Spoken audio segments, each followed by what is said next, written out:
যেসব খাবার আপনার সোনামণিকে লম্বা করবে। আমরা কি জানি কোন খাবারগুলি বাচ্চাদের লম্বা হতে সাহায্য করে? আসুন আজ জেনে নেওয়া যাক আপনার সোনামণির বাড়ন্ত বয়সে যেসব খাবার তার পুষ্টির চাহিদা মেটাবে এবং বেড়ে ওঠার প্রক্রিয়া সহজ করবে।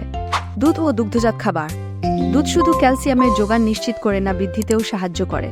দুধের পাশাপাশি শিশুর বৃদ্ধিতে চিজ, পনির, দই এবং ছানার গুরুত্বপূর্ণ ভূমিকা রয়েছে, কারণ এসব খাবারে ভিটামিন এ, বি, ডি ও ই রয়েছে। শর্করা জাতীয় খাবার। শর্করা vitamin B, fibre, iron, magnesium এবং সেলেনিয়াম সরবরাহ করে।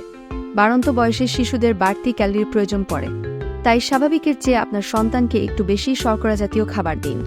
ডিম। ডিম নানান পুষ্টিগুণে সমৃদ্ধ। ডিমের সাদা অংশ পুরোটাই প্রোটিন। এছাড়াও এতে আছে ক্যালসিয়াম, ভিটামিন বি12, আয়রন, ক্যারোটিনয়েড, রিবোফ্লাভিন, ফ্যাট এবং নানান খনিজ পদার্থ। এসব পুষ্টিগুণ শিশুর সঠিক বৃদ্ধি নিশ্চিত করে। সুতরাং 6 মাসের পর থেকেই একটু একটু করে প্রতিদিন ডিম খাওয়ান। ধীরে ধীরে একটি আস্ত ডিম খাওয়ান। এছাড়াও রঙিন শাকসবজি, ফল, কলা এবং মাছ খাওয়াতে পারেন, যা শিশুর সার্বিক বৃদ্ধি ও বিকাশে সাহায্য করে। এরকম আরও প্যারেন্টিং সম্পর্কিত তথ্য জানতে কিডোটিডোর সাথেই থাকুন।